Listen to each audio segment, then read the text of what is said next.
All right, perfect. Then I'll kick it off. Muna, first to you. Let's go back to the beginning. The first competition was wild, where obviously someone could have lost their spot. When that is kind of announced, what was kind of going through your mind in that moment? In that moment, the only thing going through my mind is it will absolutely not be me. And so it really became down to like whatever I need to do to secure whoever the leader was to not be me, we're going to make it happen. I love that. And the crazy thing about it was obviously once it happened, there was pure speculation out to the world that like, was it real? Is it something that was, were these people real? And I think it was confirmed that they are actually in fact real, right? Yeah, there were real people who flew out just like us. And it was, I mean, it was like a 20-something hour flight to Malaysia, right? And you're like, okay, I made it. I'm in this game. And the first thing you are shown is like your chance of leaving right when you're just fresh off the flight from Malaysia is that you can really go home here. And that is really scary. Hannah, to you, your gameplay, I thought was pretty brilliant. Obviously from the early stages of draining the pot, the swerve to Tony, but you made a vital decision not to chase that exemption. What was kind of your thought process towards the end of the game there in that moment? So I think that at that point in the game, like if you don't know who the mole is, like one quiz isn't going to be the difference between you staying or going home. Like at that point, there's one elimination before the final three. Like if I wasn't confident, then the elimination wouldn't have helped me. So I thought, well, at least I'll add 20K to the pot. I was pretty confident in who I thought it was. And so I just figured it would be badass. It would have been really embarrassing had I gone home though, huh? Right. Obviously, whenever you're watching it, I'm watching it, you know what I mean? I mean, you're on the edge of your seat because it was like, I think it was even down to you, right? And I thought, you know, it was like, oh my God, like you don't take the exemption, you go home and you're like, well, what could have been, right? Mm-hmm. No, definitely. Michael, to you, obviously, you know what I mean? Obviously, you know, you have a little bit of a chip on your shoulder here in this conversation, but at what point in time did you feel comfortable with the idea that Sean was the mole? So I started going all in on Sean episode 2 or quiz 2, I should say. Part of it was I crossed everyone else off my list as being the mole. So it was kind of like it's him, it's completely wrong. And I was okay in that point, knowing either I will get it right and could last pretty long in this game, or if I got it wrong, I would enjoy a lovely vacation in Malaysia for 6 more weeks. So it's a little bit of luck, a little bit of process of elimination. So I'd say it probably is about 85% sure it was Sean at that point. But then when we watched his video of him being an undercover cop, I was like 100% sure it has to be him. I've already gone all in twice with the questions I think are about him, because you might not actually know if you're getting it right or not. But from then on, I just zoned in on him and learned as much as possible and tried to mess with everyone else and make sure they thought it was me. So they go home and I stayed. Sean, was there a specific sabotage that you felt great about, but the team ended up cashing in the end anyway? Like the raft, like I legitimately tried to like screw the raft over, and that was the most frustrating moment in the damn show, because I am legit screwing up where it wasn't blatant, but I thought like, yo, there's no way in hell the raft is going to make it. Like there's no way. And even when we're carrying it out, I'm like, this is a piece of shit. Like it's not gonna make it.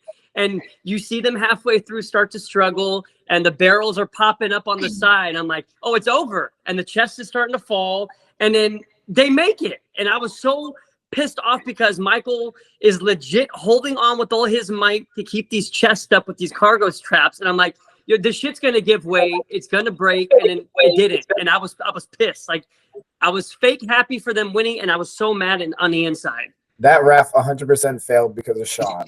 And I hated that. For it, but it was 100% Sean and why that raft fell apart in that water. It was funny to watch. Obviously, Michael, a follow-up to you on that. Did you drop the case on purpose underwater? I meant to drop it on purpose. However, I didn't mean to hurl it further down than when it was. So I tried to look suspicious. I mean, it worked out in my favor, except for that I had to go get it. So that like annoyed me, but I purposely dropped it. I did not mean to drop it 4 feet down deeper. Muna, to you, obviously the same kind of question to you with Michael. At what point in time did you feel comfortable with the idea of Sean being the mole? Yeah, so I would say Sean was a standout to me in the beginning, as he was on my suspect list next to Andy. And so as we continue in the beginning, I was playing the majority. So I was answering the questions that covered as many people as possible. Now, I would say when Melissa left, that was a really big clue for me because she is so smart.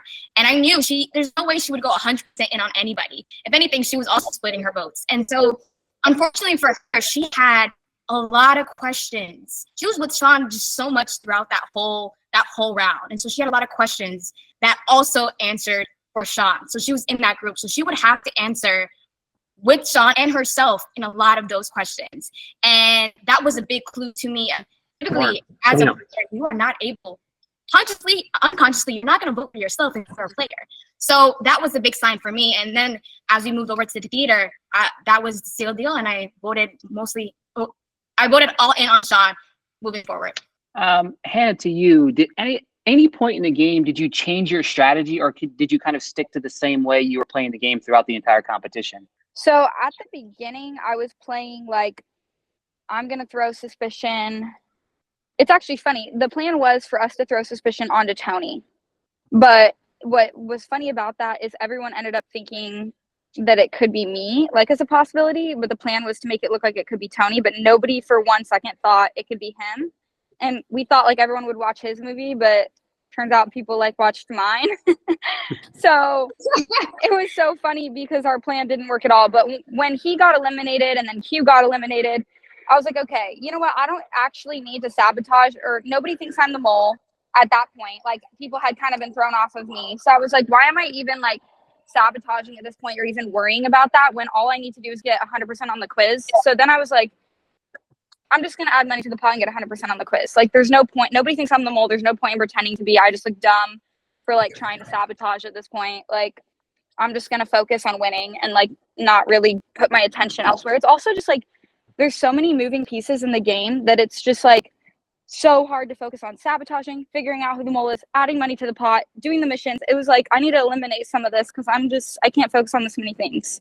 It's the ultimate multitask. This is why it's one of my favorite games, because even the strategy of it, like you're doing so much at so much time. And when you start, especially early on, the early stages, like you have so many people, which is a good follow-up.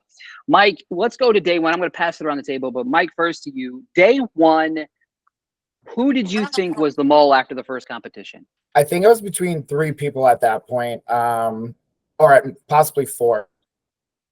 I had Q, Sean, and Muna as my top suspects, and Andy. Then I didn't think it was Q, so I was really between Muna, Sean, and Andy. Muna and myself worked together a lot on that mission that wasn't shown, so I won't discuss it, but I was able to just see Muna as a player than the mole. And then Andy went home, so I was able to cross everyone else off that I was like, you know what, it has to be Sean. So I do think a lot of it was luck. A lot of it was I just stayed with my gut, and I happened to see Sean do things in the very beginning that caught my eye. But then from then on, I just played my game as if I was the mole. Me and Muna had a lovely secret alliance that we never gave information to each other, but we always threw suspicion on each other to make sure we get to the end. And then I just pinpointed who I knew was on to Sean, and started giving false information. And they ended up switching their answers from Sean, if they were on him, to me. And fortunately, that's why they went home, because they just kept thinking I was the mole. Muna, to you, that day one, who did you have your eyes on as the mole? It was Sean and Andy and a little bit of Ryan, but for a funny reason. It was because she was sitting next to me, and obviously everybody's so anxious. And Ryan was one of the people that were so anxious. And after her reveal of being safe was shown, she like grabbed onto my leg so hard. And I'm like, is she targeting me? Is she targeting me to act like she's not the mole here? So I like that. Hannah, to you? Yeah, I think I was always suspicious. I thought that I was convinced that I had figured it out and Michael was the mole. So I was like, Michael's mole, got this in the bag, like, woohoo, I won. And and then when Tony went home, I obviously knew he had voted for Michael. And I was like, and at that point, a lot of people thought it could be Michael or Muna. Like, it was Michael, Muna, Ryan-ish. And I think the audience felt the same way. Like, everyone kind of thought it's between, like, Ryan, Michael, Muna, you know. So when Tony went home, I was really confused. I think everyone saw the shock on my face and like, what the heck is happening? And that before up to that point, I literally didn't think that there was a possibility it could be anybody but Michael. So I was 100% all in on Michael every single quiz from day one. I went 100% on Michael. And after that, I was like, okay, I got to start looking at other people. So then I started including Sean, Deanna, Michael, Muna, like kind of in my answers. And I just kind of started spreading them because at that point I was so confused and I really didn't know. And then obviously like when Sean lied to Q, he was a little bit more like higher up on my suspect list. And then Ryan obviously told me he was an undercover cop. So then he just kept moving like up and up on my suspect list. But Sean did such a good job because his sabotage was so discreet. And he just, every time he was like caught sabotaging, which he really wasn't. But when he was, it was just like a whoopsie. And we all made so many mistakes throughout the game that it didn't look like sabotage ever. It just looked like he just like maybe messed up. The whole life.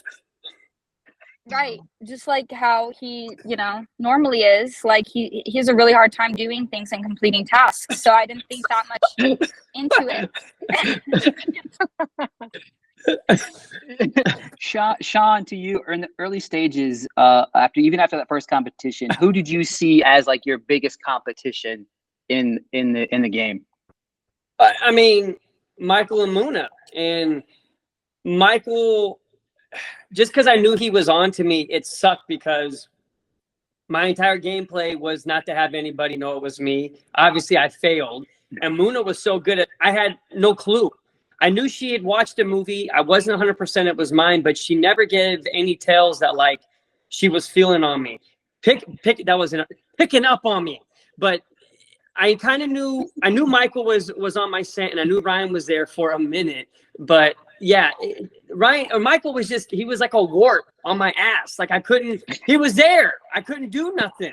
So I tried like give him misinformation about my life.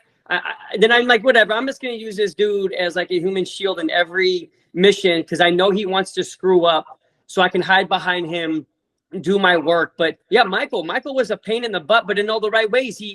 I couldn't get rid of him. What a lot of people didn't see is like, I mean, and me and Muna had very similar gameplay. She just was better at putting money in the pot than I was. But we were so strategic on how we worked with Sean and what people saw. So like when it came to quizzes, I made sure I was not in the car with him. I tried to veer away from being on the same mission as him. And then like, so that means people had to choose between me or him on a quiz, which means I have one leg up because I know I'm going all in on Sean, where if they're still splitting it up, they still have to have the wrong answers. So they used me, Ricky. They used me. Okay, I want that on record. They used me. Guys, that is my time. Thank you guys so much. I love you guys. The show was fantastic. Don't tell season 1 I said this, but season 2 was far superior. But you guys, thank you guys so much for your time today. I appreciate you.